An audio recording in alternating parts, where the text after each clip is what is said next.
I'm going to record and I can send it to you afterwards if you want it for your girls. But thanks for everyone getting on. Obviously, technology doesn't always go to plan, so I can't actually scroll back through my messages to find the questions that I've actually sent to Gemma. So I'll just let you go for it if you've got them, if that's all right. Well, first of all, you just asked me to do my story, didn't you, to start off? So I'm Gemma. Bear with me if I'm quick for you guys, because I'm well aware I'm Welsh, and you guys aren't. So if I'm really, really quick, just like holler at me to slow down. Sometimes people are like, what's she saying? Because it sounds so bad. But I'm Gemma and I'm a national marketing director in the company. I'm a mum of 3 and I'm 29. I come from benefits, like literally come from absolutely nothing. We were struggling so much. We had nothing, like beans on toast every night, cheese if we were lucky, if we had a little bit of extra money. Like that sounds really silly now, but it was that bad. There was some nights that we wouldn't eat so the kids could, and I'm sure there's some of you on here that can relate to that sort of lifestyle as well, and really, really struggling and being on benefits. I was pregnant with my eldest when I was 15, and I had him when I was 16. So I was always sort of labelled as, you know, that team benefit straight, never going to go anywhere, never going to do anything with a life. And like, what is my life now? I'm sat here as a national marketing director in a company, and got paid 11k last year. Like that's crazy. 11k in 1 month from somebody that should never have been anything. How I did it, I don't really know. I'll be honest with you, I don't know. I went with it. It was exciting, and we just went with it. I come into the business. I did really, really well. Hit DD in 3 days, hit SDD in about 9. Had enough volume that month to do SC, but I couldn't. As we know, you can't do them like that. Did SC the next month. It was amazing. Things slowed down a little bit coming up to Christmas, as we know. And it happened. And I was getting so many personal orders myself. I was getting 50, 60. One month I had over 100 personal orders myself. So I didn't really see the point of building a team. I was bringing in, over £1,000 myself. Nobody really explained team building to me. I didn't really have many good uplines. I was kind of on my own, just like floating about. Nobody really explained building, so I didn't get it. I was bringing in these customers. I was getting paid over £1,000 myself, and coming from benefits, that was a lot of money, so I didn't get it. And I got it round about the February time.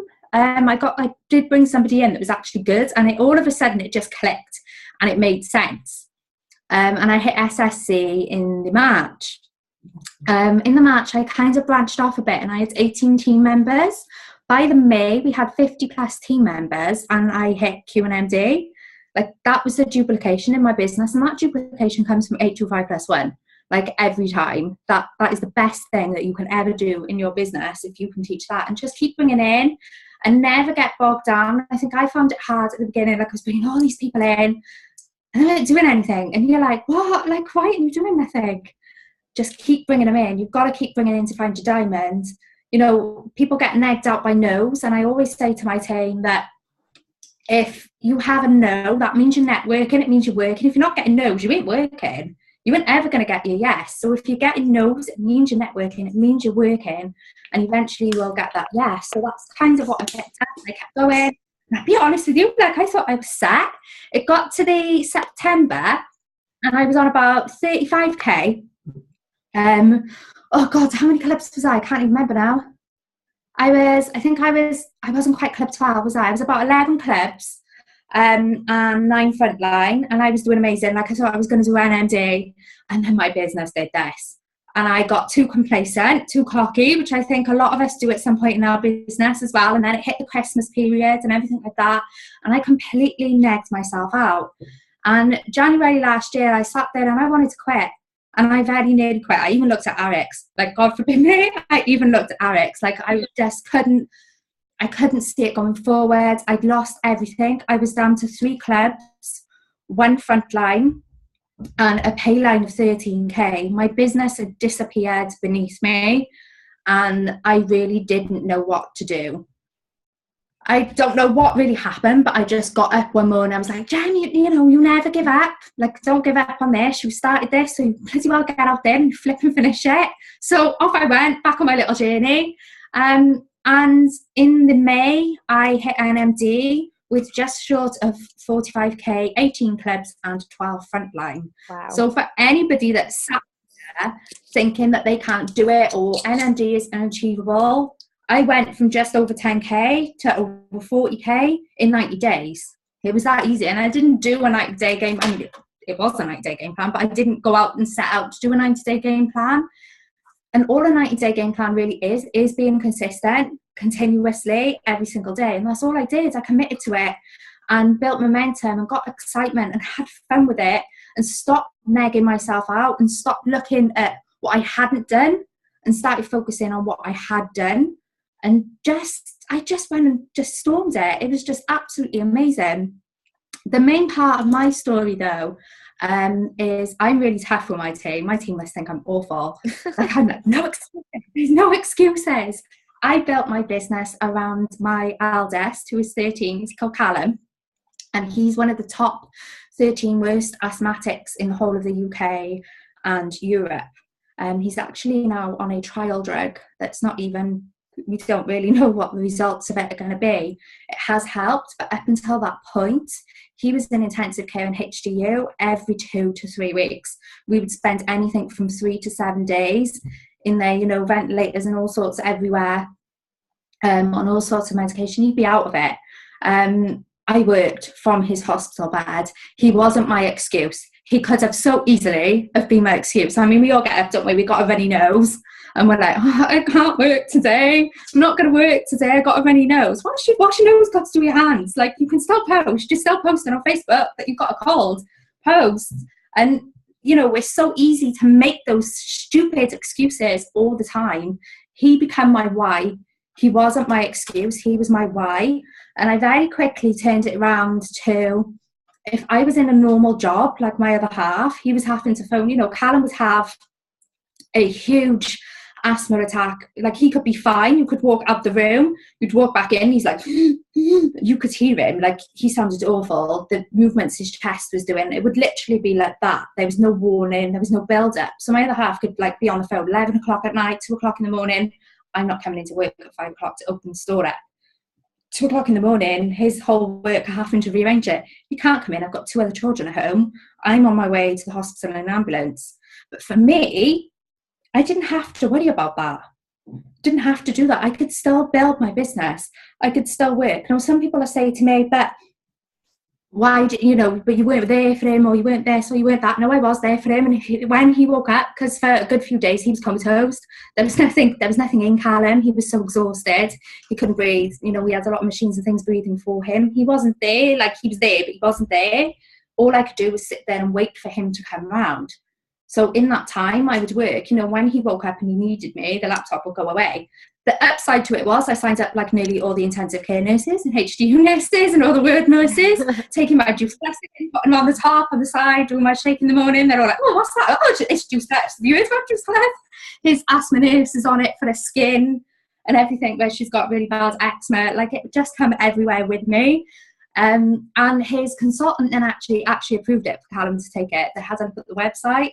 And his respiratory consultants and his respiratory team approved products for Callum to take his shakes, as he was struggling with his steroids to eat of a morning. So his weight started going down. So I asked, could he have it not to replace a meal, but as a source of protein, rather than having nothing? I could get some sort of protein into him in the morning.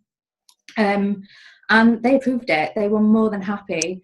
But I literally sat there with my capsules and my shakes on my laptop and my phone, and I just worked away and putting orders on and everything like that. So for anybody that sits here and thinks that you can't do this because your life is too hectic, or you're too busy, or it's never going to happen, there is no excuses. The only excuses are up here. They're in your head. There is absolutely no excuses not to do this business. This business is shit easy. Absolutely shit easy. It's a piece of work, right? Anybody can do this business. What's hard about it is self-motivating yourself. It's the only thing that's hard, but it is just so easy. But that's my kind of little story. Yeah, I don't know what else to say on my story. Amazing. Have you got your messages yet? Your story. No, they're not working. I was trying to get back on them. Your story is so inspiring. I love it. This business is a piece of piss. Crack me up. It is. It is, totally. It is so easy. I always say to my team, it's the easiest thing, but it's the hardest thing. And this business is easy. We just make it hard because it's self-motivating, isn't it? To self-motivate yourself is the hardest thing in the world. Yeah. It is. If you've got somebody to answer to, if you, like I said, if you wake up with a runny nose, it's so easy with this to sort of go with your phone. Whereas if you know you've got to answer to your boss in Asda's, if you don't go in, you take some paracetamol and you drag yourself out of bed. It's just getting your mindset into it. That's all it is. So true. So true. So I think if I can remember my other questions, or unless you've got them. Oh, fab. I've got them. You put, what did I do? I was consistent every single day. So you asked, what did I do? Did I have any sort of DMO and things like that? So I was consistent every single day without fail. There is not a day that I tell a lie. My granddad passed away and that day I didn't post on my Facebook, but every single day, Christmas, New Year's Eve, Christmas Eve, like everything. There is not a day in my nearly 3 years I've been in this business that I haven't posted on my profile consistently. Amazing. Sorry. Do you have like a set DMO that you follow each day, or do you just post as you go? I use Buffer just to keep myself going in between the kids, and I think especially with I picked up with Callum, if he did end up going rushed into hospital, my phone was in my pocket for 2 hours. There was still something going on my profile, but I make sure I post in between. I always say to my team, there's no point in using Buffer if it's going to make you lazy. You need to make sure that you're posting in between. Buffer is there to keep your profile active and keep it consistent. It's not there so you can put your phone down for 3 days and not pick it up. You've still got to post in between your Buffer as well and chase up your likes and everything like that. I don't know if you guys do that, but like if anybody likes, like, oh, thanks for the like and everything, just networking. Yeah. And I always tell my to do a good morning and a good night post. I've had so many team come in and go to me, why? What does it matter if I miss it? Sometimes it's not, for me anyway, I've found that it's not always about spamming Juice Plus all over your profile because it just becomes tacky. Sometimes it's about the other things. It's about the long game. It's about getting people to like your post, getting people to share your post, getting people to interact with you, because the more people that interact on your profile, the more of their friends see it, because it'll come up in their timeline that this friend's commented on your post, and then they click and they have a look and they add you or they inbox you. So sometimes it's not just about the salesy post, it's about the normal post. And I find that it's just about having consistent posts on your profile. So good morning and good night are two things that you haven't really got to think much about to put them on your profile. They're two really easy posts, and quotes work really, really well. They, you know, people share them. People love quotes. They share them, they like them, they repost them. You know, that does a lot for your network. The other thing is people are looking to us for support. So if we're their first thing, we're their last thing. I mean, my morning good night is buffered, but people don't know that. It appears that I'm their first thing and I'm their last thing. So they naturally assume if they want support, I'm there all day. Even though it's just 2 posts either end, they assume you're there all the time, which is what people are looking to you for. So I think they're probably the most important posts to post on a profile. As silly as that sounds, a good morning and a good night, to me that just made sense. And that's something that I've always done. Giving people recognition on your profile, making sure you're posting that you're a product of the product and everything like that. Like, that's really important. And if you are doing selfies, like, be aware of your background. Don't do a selfie you've got loads of like washing jackets or dirty dishes in the background. It's awful. Like, when you're doing a selfie, just be aware of your surroundings as well. And get some funny ones up there. You don't always have to be pretty and looking like a duck. Just do some really, you know, quirky, funny selfies, and sometimes people like them as well. And if you're confident enough doing lives, they really work. And just being consistent all the time. And obviously you want your Juice Plus posts in there as well. Funny things work. And I'm sure you've all seen these silly little, where people have got a comment, which tank fills first, or can you add up the fruit and veg, and they've all got different numbers and things like that.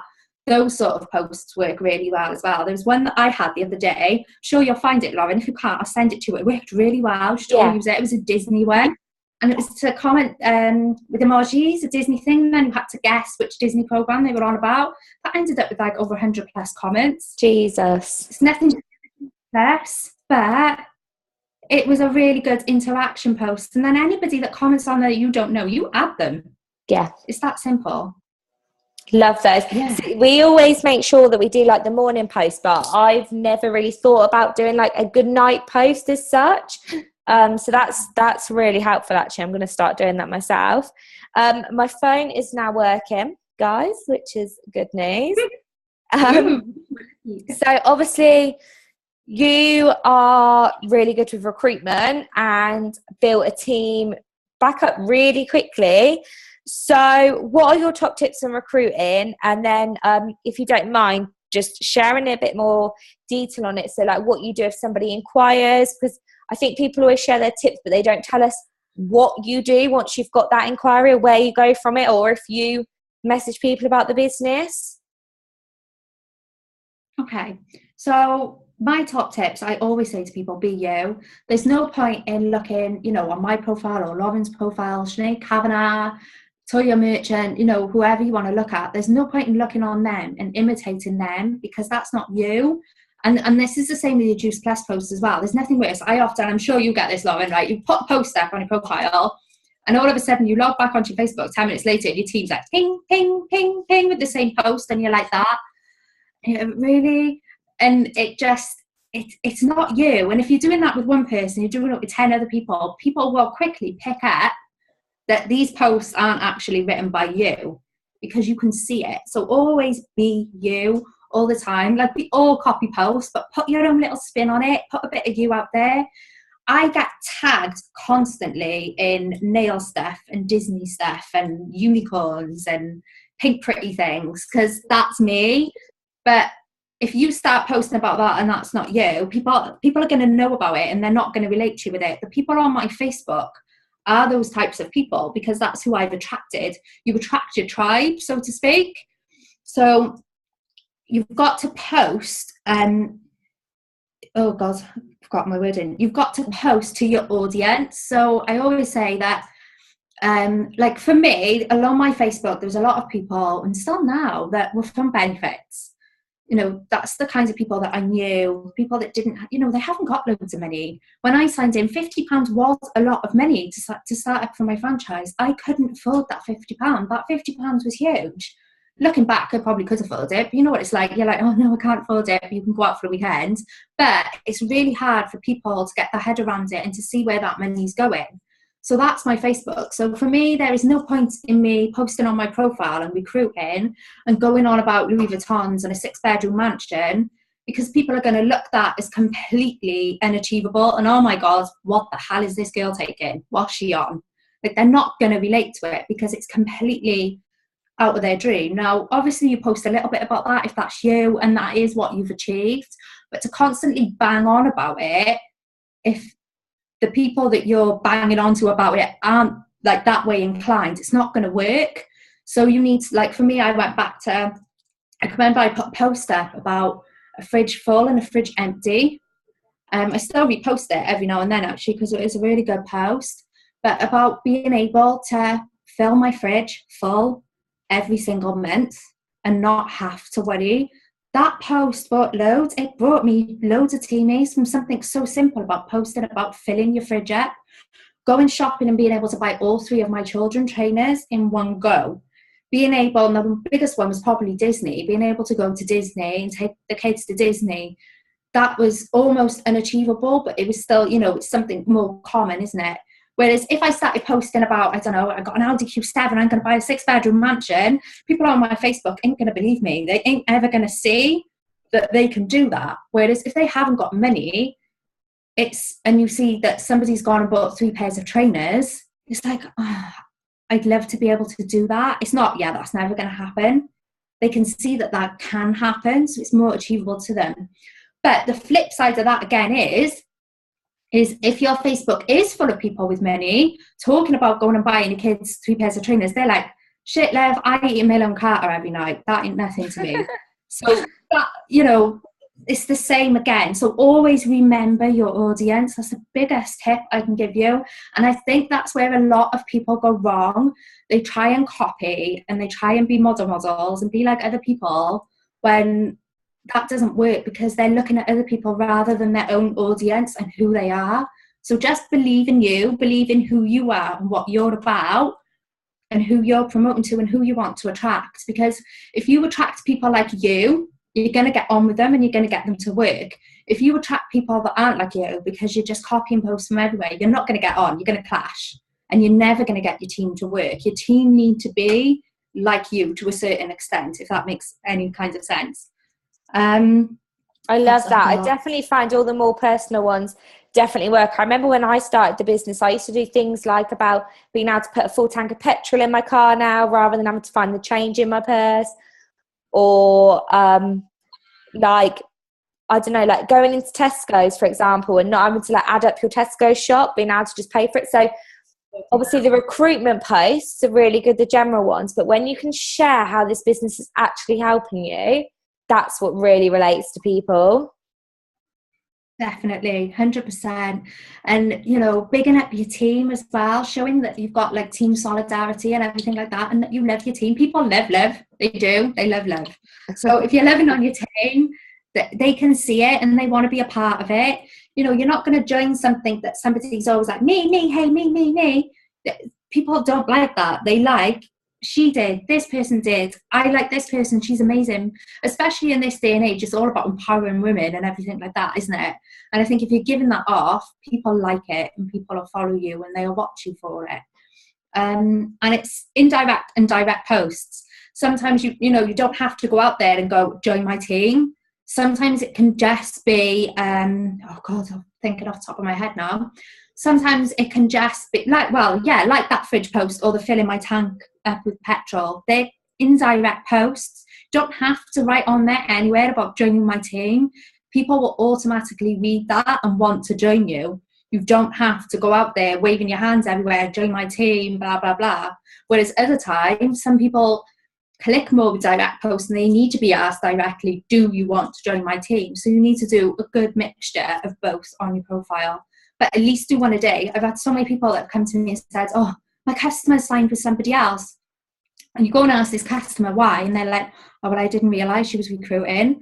And we get cross, but people who are watching don't get our business. They don't see our business. They don't understand that they should sign with you because they ordered with you. They've just seen a recruiting post of somebody else and you haven't done one for 3 weeks. So make sure that you're always doing it. Make sure that you've always got one out there a day so that your customers, you know, are seeing that you are recruiting. And go to your customers. Don't be scared to speak to your customers and then say, I don't know, oh, Michelle, you've done so amazing on plan. You've lost 5 pounds. Didn't just be a bit cheeky. You would be an amazing rep. 9 times out of 10, they're like, oh, do you think? And you get them in your potentials group. Like we've got potentials groups. I don't know if you've got that, Lauren. No, we don't. We don't. We've got groups that are set up, so they've got all different bios from the team in. So like my picture with my story written up, or a video, and all the teams sort of go in there and you all do their own videos or their own bios if they're not comfortable with doing videos. And we call it a potentials group, and you add them in and then they can have a look. And then I've done a video in there which just goes through, you know, a little bit further into the business to give them a better idea why you should spend £50 on your business.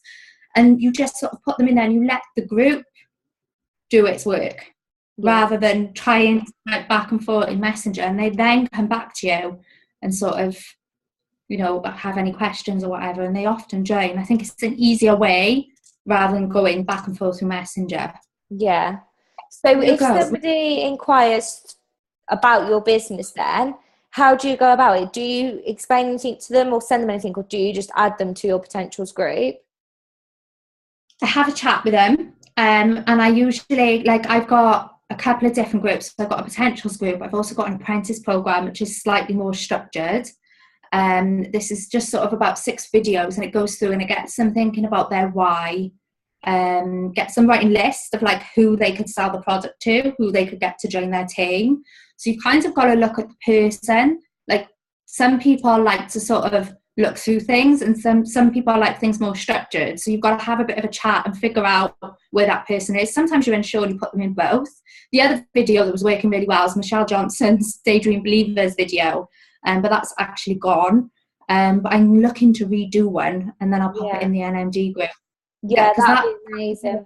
Because we've got a training page for when people sign up and things like that, and that's really structured, and we have like a set thing that we do with them for their first week and stuff.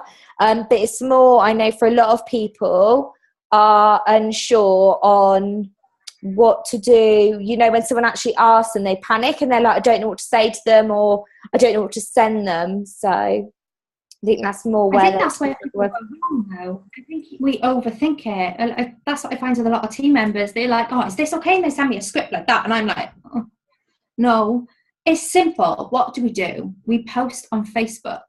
We share our stories. We share our customer stories and our sidelines and our uplines and our downline stories. That's all we do. Keep it simple. We post on Facebook. Yeah. And we earn it. That's it. That's what we do. And my thing's just come up saying, like counting down the time. So just quickly before you go, if you can just, I always, I know you spoke about it quick before at the beginning, but I'm always banging on to my team about 825+1 and how important it is. So can you just share with the guys how important that you think it is as well? Because they're probably sick of me saying it, but you know, when you hear it from other people and they're like, we built our business by this. It's nice to hear it. So if you can just quickly, really briefly, just say why it's so important. 825. I'll be really honest, right? I was never taught 825+1. I was never taught it. Like, I didn't really get building or anything to start. Like I said, I was just sort of told, go up there, slam the customers. Now, I was quite lucky. I kind of looked at the business. I bugged the shit out of Liz Hockley when she was on the phone to her constantly, and then Mal in legal, and sort of figured my own way around it and realised I've always looked at it like a table. So you need your legs to be stable. So tables are 4, so I've just put an extra leg in the middle for my table because we need 5. But I look at it as a table, and you need this table to be level, and that's how I looked at my business. How I was taught of just slamming the customers in, just keep going, what you end up with is you end up bringing flyers in. Now, the 825 doesn't always sort this out, but it's a better way of doing it. You end up bringing flyers in, and then you end up with a table like this, a table like this, a table like this, and then there's a table like this, and your middle one's like this. And your table don't stand. You can't eat on your table. You can't sit around your table. It's not even a table. It's, you know, it's nothing. It's completely unusable. It might as well go in the tip.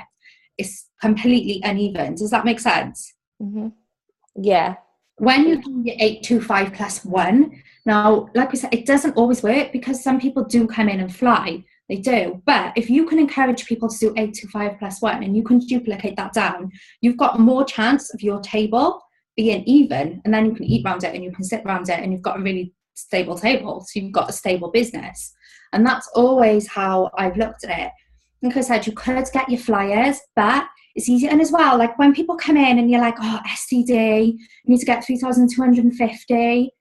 What if you encourage them to just do 825+1? Okay, it might take them a month or two longer to get to STD, but it's not so much pressure. I think sometimes we want these clubs, we want these STDs, we want our promotions. It's like STD, and you're pushing for it constantly. And you actually then push people away because you're pushing too much. Whereas by saying 825+1, it's 7 shakes orders and 1 team member a month. That's not hard. It's really not hard.